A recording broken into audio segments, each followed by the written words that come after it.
पास रोज़गार नहीं है, उसका सिर्फ एक ही लक्ष्य है रोज़गार पाना, इसलिए उसको जात के नाम पे कोई उसको नौकरी नहीं देगा। नौकरी उसको अपने सलाहियत से मिलेगी और उसके लिए जन स्वराज उसके लिए रास्ता बनाएगी। वोटर्स का आपके सामने आंकड़ा आया है, ये जो भी आंकड़ा दिखा रहा है, जब इलेक्शन नज़दीक आएगा तो प्रशांत किशोर ही नंबर 1 पे नजर आएगा। आपकी युवाओं की अभी भी सबसे पहली चॉइस जो है वो प्रशांत किशोर ही है।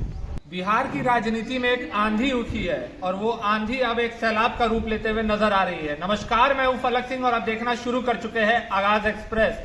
और बात करें उस सैलाब की जो बिहार की राजनीति में बढ़ता हुआ नजर आ रहा है और बहुत ही तेजी से बढ़ता हुआ नजर आ रहा है, तो उस सैलाब का नाम है जन स्वराज। जिस तरीके से जन स्वराज जनसंपर्क करते हुए नजर आ रहा है, जनता से लगातार जुड़ते हुए नजर आ रहा है, ये बड़े बड़े पार्टियों को चिंतन में डालते हुए भी नजर आ रहा है। आज हमारे साथ कई राजनीतिक विषयों पर चर्चा करने के लिए कोर कमेटी के सदस्य उबैदुल रहमान जी उपस्थित हैं। उनसे बात करते हैं कि जो सी वोटर्स का जो सर्वे आया है, जहां पर उम्मीद नहीं था कि प्रशांत किशोर तीसरे नंबर पर आ जाएंगे और नीतीश कुमार को टक्कर देंगे, और वहीं पे उस सर्वे में भी एक और चीज सामने खुल करके आई है कि जनता नाखुश तो है पर सरकार बदलना नहीं चाहती है, कहती है कि विकल्प क्या है।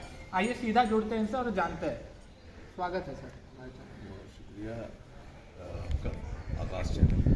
सर, सबसे पहला, जिस तरीके से प्रशांत किशोर उभरे हैं और नीतीश कुमार के अब टक्कर में आ चुके हैं, जहां नीतीश कुमार जी को सर्वे पे 18% बताया गया है, वहां प्रशांत किशोर 15% पे है। चिराग पासवान, सम्राट चौधरी जैसे बड़े नेता काफ़ी पीछे हैं सर्वे में, क्या कहिए सर?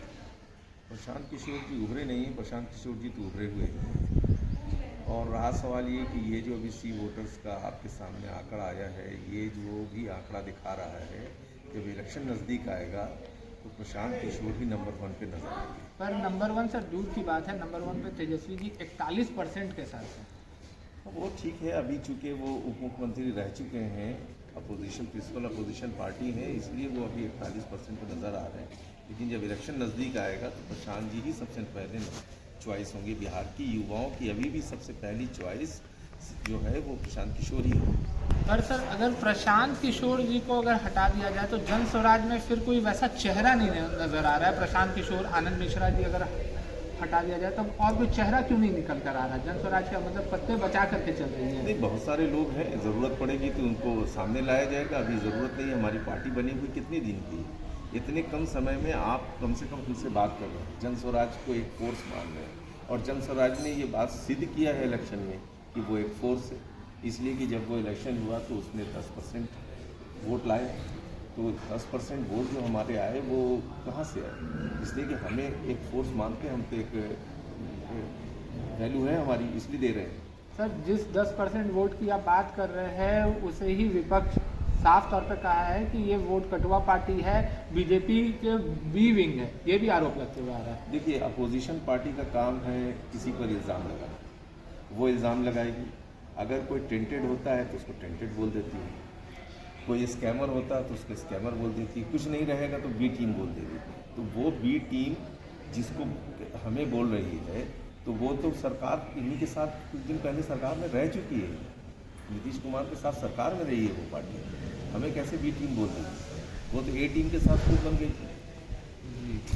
सर, जिस तरीके से जनसंपर्क जन स्वराज कर रही है, पर दूसरी तरफ जहां देखा जाए कि लगातार जात की रैलियां भी चालू हो चुकी है, जात विभाजन भी चालू हो चुका है, सभाएं भी चल रही है, दलित महासभा, दलित सभा चल रही है, दूसरी तरफ तेली रैली निकल रही है, तो इससे बिहार पे अब क्या रणनीति पर करेगी? वो देखिए, जब इलेक्शन नज़दीक आने लगता है तो तमाम ऐसे लीडर जो इंस्पिरेशनल होते हैं, अपने अपने जात के नाम पे वोट करते हैं, रैलियाँ करते हैं। लेकिन मुझे पूरा उम्मीद है आप आगे आने वाले दिनों में देखेंगे कि बिहार में जात पे कोई राजनीति नहीं होगी, जाति की राजनीति टूट जाएगी। यूथ जो है वो यूथ है, जो बेरोजगार है, जिसके पास रोज़गार नहीं है, उसका सिर्फ एक ही लक्ष्य है रोज़गार पाना, इसलिए उसको जात के नाम पे कोई उसको नौकरी नहीं देगा। नौकरी उसको अपने सलाहियत से मिलेगी और उसके लिए जन स्वराज उसके लिए रास्ता बनाएगी। इसलिए हमारे साथ यूथ है बड़े तादाद में, और आप आइंदा दिनों में देखेंगे कि ये जात की बात ये सब खत्म हो जाएगा। सर, एक अहम सवाल है जो उसी सर्वे से निकल करके आया हुआ है, जिस तरीके से 50% जनता नाखुश है, सरकार बदलना चाहती है, पर उसमें से 22% जनता नाखुश है पर सरकार नहीं बदलना चाहती। उनका कहना है कि विकल्प क्या है, तो उस 22% का विश्वास कैसे जीतिएगा? हम तो विकल्प में ही हैं, ये कहना ही बिल्कुल गलत है। बिल्कुल हम विकल्प में हैं, क्योंकि जो हमारे यूथ हैं वो हमारे साथ हैं, और वो समय जब इलेक्शन का आएगा तो आप देखेंगे कि वो हमारे साथ है, हमें ही वोट देंगे। और प्रशांत किशोर एक विकल्प के तौर पे तो उभर ही चुके हैं, इसमें कोई आप बात ही नहीं। अगर नहीं होता तो आप जन स्वराज के बारे में बात नहीं कर रहे होते। बात उसी की जाती है ना जो रेस में है।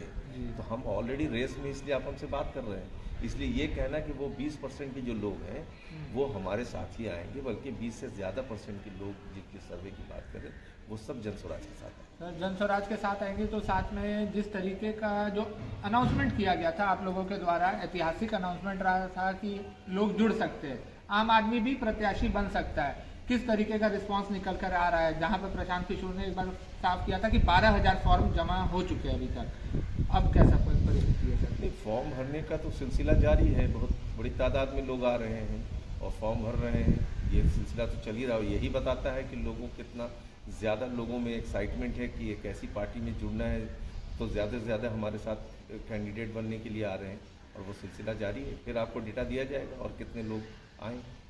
सर, एक आखिरी सवाल, नागमणि कुशवाहा पूर्व मंत्री रहे हुए, उन्होंने भरी सभा में से ये घोषणा की है कि वो प्रशांत किशोर पार्टी को, जन स्वराज को विधानसभा चुनाव में समर्थन देने जा रहे हैं। तो क्या गठबंधन देखने को मिल सकता है जन स्वराज की तरफ से? वो गठबंधन की तो कोई बात नहीं है। समर्थन उन्होंने इसके जो जन स्वराज पार्टी की जो नीति है उसका समर्थन किया उन्होंने। वो चाहते हैं कि बिहार में चेंज आए, और वैसे तमाम लोग जो बिहार में चेंज चाहते हैं वो हमें सपोर्ट करेंगे। धन्यवाद सर। तो ये थे हमारे साथ कोर कमेटी के सदस्य रहमान जी, जिनके तरफ से आपने स्पष्ट रूप से सुना कि बात उन्हीं की जाती है जिनमें बात होती है, और आने वाला जो रणनीति है और आने वाला जो समय है वो प्रशांत किशोर को तीसरे नंबर से पहले पैदान पर पहुंचाने जा रहा है। जी हाँ, जिस पर अभी तेजस्वी यादव विराजमान है वो कुर्सी खतरे में नजर आ रही है, और जनता का मन बदलने में और जनता का विश्वास जीतने में जन स्वराज एड़ी चोटी का जोर लगाते हुए नजर आ रहा है। तो ये 2025 बिहार विधानसभा का महासंग्राम एक युद्ध में तब्दील होता हुआ नजर आ रहा है। जुड़े रहे हमारे साथ, देखते रहे आगाज एक्सप्रेस। धन्यवाद।